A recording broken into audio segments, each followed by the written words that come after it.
अस्सलाम वालेकुम, मैं हूं अब्दुल्ला वैस अंसारी। स्टॉक मार्केट ने पिछले 1.5 से 2 साल के अंदर काफ़ी नशेब फराज देखे हैं। चाहे इसके अंदर कोविड 19 से पहले के अरसे के बारे में बात करें या फिर जो कोविड 19 का जो दौर था उसमें जो पहली और दूसरी लहर थी उसके अंदर जो दुनिया भर के अंदर जो इकोनॉमिक एक्टिविटीज़ बिल्कुल बंद हो गई थी, उसके अंदर पाकिस्तान भी मुतासर हुआ था। बहुत ज़्यादा संगीन सूरत हाल थी। या फिर कोविड 19 के बाद जो इकोनॉमिक एक्टिविटीज़ वापस बहाल होना शुरू हुई, जो हुकूमत पाकिस्तान की तरफ से काफ़ी ज़्यादा इसके ऊपर जो इकदाम किए गए और काफ़ी तेज़ी के साथ जो इसके फैलाव को रोका गया, उन चीज़ों के बारे में अगर बात करेंगे तो उस वक्त जो स्टॉक मार्केट की जो परफॉर्मेंस रही है उसके अंदर काफ़ी ज़्यादा अप एंड डाउन्स देखने में नज़र आए और जो स्पेकुलेटर्स थे उन्होंने भी इसका अच्छा खासा फ़ायदा उठाया। लेकिन इस पूरे दौर के बारे में जब बात करेंगे तो एक सेक्टर ऐसा था जिसके अंदर बहुत ज़्यादा ट्रेडिंग हुई।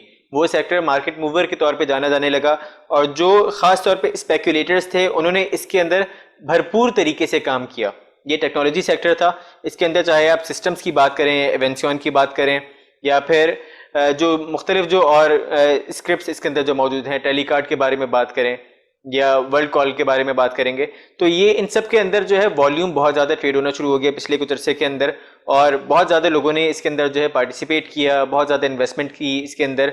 उसके अंदर चाहे स्पेकुलेटर्स हों या रिस्क एवर्स इन्वेस्टर्स हों या फिर वो लोग जो काफ़ी ज़्यादा स्टॉक मार्केट के अंदर काम करते हुए स्केप्टिक थे, उसके बावजूद उन्होंने इस सेक्टर के अंदर काम किया क्योंकि टेक्नोलॉजी सेक्टर के अंदर जो है बहुत तेज़ी इसके अंदर जो है नज़र आ रही थी और लोगों ने कोशिश की कि जो एक जो चाल इसकी जो चल रही है उसी के साथ चला जाए, हवा का रुख जिस तरफ है उसी की तरफ चला जाए ताकि उससे सब फ़ायदा उठाएं। यहीं पर एक स्टॉक जो जब टेक्नोलॉजी सेक्टर के बारे में बात की जाए तो उसको नज़रअंदाज करना बिल्कुल भी मुमकिन नहीं है। ये टीआरजी यानी कि the resource group, TRG Pakistan के बारे में बात हो रही है। ये स्टॉक मार्केट मूवर के तौर पे जाना जाने लगा। इस स्टॉक के अंदर इतनी ज़्यादा ट्रेडिंग हुई पिछले 1.5 से 2 साल के अंदर, ये इसकी प्राइस 11 रुपये के लगभग थी और उसके बाद जो इसने एक जो ड्रास्टिक चेंज इसके अंदर नज़र आया, तेज़ी से अपवर्ड ट्रेंड इसके अंदर बनता हुआ नज़र आया। 40 रुपये के ऊपर प्राइस आके रुकी है, फिर उसके बाद इसकी प्राइस जो है 100 रुपये के लगभग ट्रेड होना शुरू हुई और फिर यहाँ तक कि 186 का इसने हाई बनाया। अब ये प्रोग्राम जो हमने आज जो आपके सामने पेश कर रहे हैं, ये प्रोग्राम ख़ास तौर पे टीआरजी पाकिस्तान के ऊपर जो है ये तरतीब दिया गया है। बहुत ज़्यादा इसके अंदर स्पेकुलेशंस थी मार्केट के अंदर, टीआरजी के बारे में काफ़ी ज़्यादा बातें हो रही हैं। पिछले कुछ अरसे में जो ब्रोकरेज हाउसेस थे, रिसर्च हाउसेस थे, उनकी तरफ से एक बाय कॉल दी गई थी टीआरजी पाकिस्तान के बारे में और जो अर्निंग पर शेयर थी टीआरजी की, जो फाइनेंशियल ईयर जहाँ पे एंड होता है, तो तकरीबन 47 रुपये के करीब इसकी अर्निंग थी। लेकिन उसके बाद जो एक बाय कॉल थी 250 रुपये से लेके 400 रुपये तक की जो है इसकी मुख्तलिफ ब्रोकरेज हाउसेस ने इसकी कॉल दी थी, वो कॉल वापस ले ली गई है। क्या वजूहत इसके पीछे बनी है? ना सिर्फ कॉल वापस ली, जो अगली टारगेट प्राइस जो मुख्तलिफ ब्रोकरेज हाउसेस ने दी है वो तकरीबन 50 रुपये के लगभग, 50 से 60 रुपये के लगभग जो है टारगेट प्राइस दी है। 136 रुपये के ऊपर या 138 रुपये के ऊपर ये इसका शेयर जो है पिछले 3-4 दिन पहले ट्रेड हो रहा था और इस वक्त अब वो जो क्लोज हुआ है 103 रुपये 25 पैसे के ऊपर क्लोज हुआ है। ऐसी क्या वजह बनी, यहाँ पे इसके बारे में हम जानेंगे। जो टीआरजी पाकिस्तान है वो, उसकी जो ओनरशिप है वो टीआरजी इंटरनेशनल के पास इसकी ओनरशिप है। Majority of the earning TRG वो 86% के करीब आईबेक्स ग्लोबल जो इसका एक झेलीदार है वहाँ से इसकी मेजॉरिटी अर्निंग आती है। टीआरजी इंटरनेशनल इसको ओन करता है। टीआरजी के बारे में कुछ जो इनके सीईओ हैं या फाउंडर हैं ज़ियाउल्लाह चिश्ती, उनके बारे में बहुत ही ज़्यादा सीरियस एलिगेशंस हैं उनके ऊपर।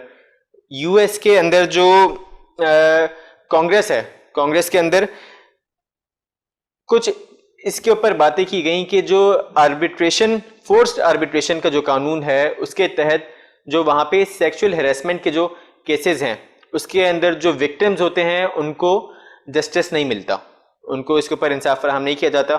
उसका जो क्लॉज है फोर्स्ड आर्बिट्रेशन है, उसकी वजह से जो लोगों ने उसके अंदर जो कांग्रेस के अंदर जो मुख्तलिफ चीज़ें पेश की गई हैं उसके अंदर जब बात करते हुए बताया गया, एक खातून 23 साल खातून जो कि टीआरजी की फॉर्मर एम्प्लॉय रही हैं यूएस के अंदर टीआरजी इंटरनेशनल की, उन्होंने ज़िया चिश्ती यानी कि जो सीईओ थे, जो टीआरजी का जो एक और इदारा है, एक और कंपनी है एफिनिटी, उसके फाउंडर और टीआरजी के फाउंडर और सीईओ, उनके बारे में बहुत ज़्यादा सीरियस एलिगेशंस हैं कि इन्होंने उनको सेक्सुअली हैरेस किया है।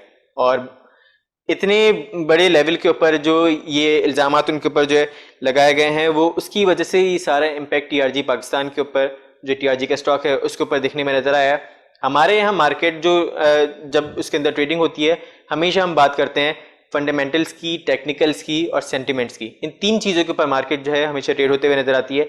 लेकिन यहाँ पर इस वक्त जो है अगेन सेंटिमेंट्स बाजी ले गए हैं फंडामेंटल्स के ऊपर और टेक्निकल्स के ऊपर। सपोर्ट 104 रुपए के करीब बनती हुई नजर आ रही थी, लेकिन वो सपोर्ट भी तोड़ के 103 रुपए 25 पैसे के करीब नजर आ रही है।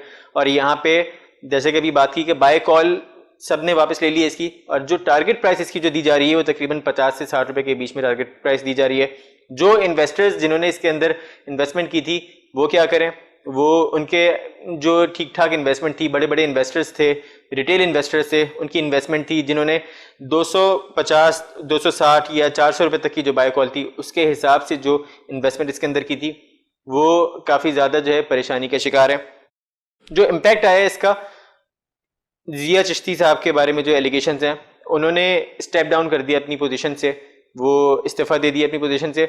और साथ ही साथ यहाँ पे बात नहीं रुकी, जो एफिनिटी उसका जो एडवाइजरी बोर्ड है उसके एक मेंबर थे डेविड कैमरून साहब, ये जो कि यूके के फॉर्मर प्राइम मिनिस्टर रह चुके हैं, उसके एडवाइजरी बोर्ड का हिस्सा थे। उन्होंने भी टीआरजी के जो एफिनिटी है उसके एडवाइजरी बोर्ड से इस्तीफ़ा दे दिया, क्योंकि अभी तक मामला कुछ क्लियर नहीं है। यहाँ पे टीआरजी की तरफ से जो है नोटिस भी दिए गए हैं और बयान भी जारी किया गया है कि ये एलिगेशंस महज जो है सिर्फ एलिगेशंस ही हैं, इनके अंदर कोई सदाकत नहीं है। लेकिन फिर भी मामला बहुत बड़ा है, कांग्रेस के सामने जो है ये मामला उठाया गया है, और यकीनन जब जिया चिश्ती साहब ने इस्तीफ़ा दिया है तो कोई ना कोई यकीनन इसके पीछे कहानी ज़रूर होगी। जो स्पेकुलेशंस हैं इसके बारे में, वो इसकी प्राइस नीचे आते हुए नज़र आ रही है। लेकिन यहाँ पे अगर देखा जाए तो स्टॉक मार्केट के अंदर जो बड़े बड़े, जिनको आप शार्क्स कहते हैं या बुल्स कहते हैं, उन्होंने टीआरजी के अंदर इन्वेस्टमेंट की हुई है। अब यहाँ पे आप फंडामेंटल्स को बिल्कुल साइड पे कर दें, टेक्निकल्स को बिल्कुल साइड पे कर दें, जो सेंटिमेंट्स बनते हुए नजर आ रहे हैं कि मुस्तकिल ये डिप लेता जाएगा और मुस्तकिल लोअर लॉक यानी कि फ्लोर के ऊपर जो है हिट करते हुए नीचे आता जाएगा और 50-60 रुपए के ऊपर इसकी प्राइस वापस आएगी। लेकिन जो बड़े इन्वेस्टर्स हैं वो कभी अपना नुकसान नहीं होने देंगे। तो यहाँ पे एक्सपेक्टेड ये भी है कि हो सकता है 50-60 रुपए के करीब इसकी प्राइस नहीं आए और वहां से वापस थोड़ा सा और नीचे आके 93-94 के करीब ये डिप लेके इसकी प्राइस वापस ऊपर मूव होना शुरू हो जाए। यहाँ पे जो बड़े इन्वेस्टर्स हैं वो इस चीज़ का फ़ायदा भी उठाएंगे, यकीनन मजीद बाइंग करेंगे। जो एक आम रिटेल इन्वेस्टर है, जो बड़ा इन्वेस्टर नहीं है, उसको बहुत ही ज़्यादा जो है वो इस वक्त परेशानी से दो चार है, उसको बहुत ही ज़्यादा कॉशियस मूव लेने की ज़रूरत है। यहाँ पे जो स्टॉक मार्केट के अंदर जब काम किया जाए तो इन सब चीज़ों को मद्देनज़र रखा जाता है, और यहीं पे इस चीज़ की वजह से यानी कि सेंटिमेंट्स को अगर इग्नोर कर दिया जाए तो यहाँ पे फिर आपके लिए जो है परेशानी आपके सामने खड़ी हुई है। तो टीआरजी पाकिस्तान के बारे में हमने आपको एक मुख्तसर से खुलासा दिया है। एफिनिटी के ऊपर इसका यकीनन इम्पैक्ट आया है, और फिर उसके अलावा टीआरजी के ऊपर जाहिर सी बात है इम्पैक्ट आया है। और ओवरऑल जो पोजीशन है टीआरजी के बारे में, टीआरजी की जो पोजीशन है वो थोड़ी सी वीक होते हुए नज़र आ रही है। रिसेंटली जो इसकी अर्निंग पर शेयर थी काफ़ी अच्छी थी, लेकिन उसके बावजूद सेंटिमेंट्स एक दफ़ा जो है फिर से इसके ऊपर बाजी ले गए हैं। जो फंडामेंटल्स हैं, टेक्निकल्स हैं, रिसेंटली जो इंडेक्स क्लोज हुआ था 46,489 पॉइंट्स के ऊपर क्लोज हुआ था, यानी कि तकरीबन 378 का प्लस जो है मार्केट ने देखा था। उसके बावजूद जब सारे स्टॉक्स जो है पॉजिटिव के अंदर क्लोज हो रहे थे, और वहाँ पे टीआरजी जो है अगेन फ्लोर के ऊपर जो हिट करते हुए क्लोज हुआ, तकरीबन 8 रुपये नेगेटिव के ऊपर क्लोज हुआ है और 103 रुपये 25 पैसे के ऊपर क्लोज हुआ है। तो यहाँ पे इन्वेस्टर्स को यकीनन सोचना चाहिए कि किस तरह से मूव लेना चाहिए। यहाँ पे मार्केट को फॉलो करें, हवा का रुख जिस तरफ जा रहा है अभी फ़िलहाल उसको ऑब्जर्व करने की ज़रूरत है। स्पेकुलेशंस बहुत ज़्यादा हैं इस स्टॉक के बारे में, कहीं पे ये भी एक्सपेक्ट किया जा रहा है कि जो बुल्स हैं उसको मज़ीद नीचे नहीं जाने देंगे, 93-94 हो सकता है तकरीबन 90 के ऊपर जो है वापस ये पुल बैक करे, रिवर्सल इसके ऊपर जो है ये नज़र आए और फिर वापस इसकी प्राइस ऊपर जाते हुए नज़र आए। लेकिन मज़ीद ये कि जब तक एलिगेशंस क्लियर नहीं होती हैं या फिर कोई वाज़ेह सूरत हाल सामने नहीं नज़र आती, तब तक इसके बारे में कुछ नहीं कहा जा सकता।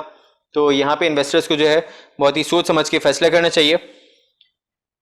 यहाँ पे प्रोग्राम का वक्त ख़त्म होता है। बहुत सारी चीज़ें हमने आपको इसके अंदर बताई हैं टीआरजी पाकिस्तान के बारे में, जो कि स्टॉक मार्केट का एक मार्केट मूवर समझा जाता था, लेकिन इस वक्त जो है लोग इसके अंदर से अपनी इन्वेस्टमेंट मुस्तकिल डाइवेस्ट करने में लगे हुए हैं, पैसे इसमें से अपने निकालने में पूरी कोशिश कर रहे हैं, मुस्तकिल लोअर लॉक लग रहे हैं लेकिन पैसे नहीं निकाल पा रहे।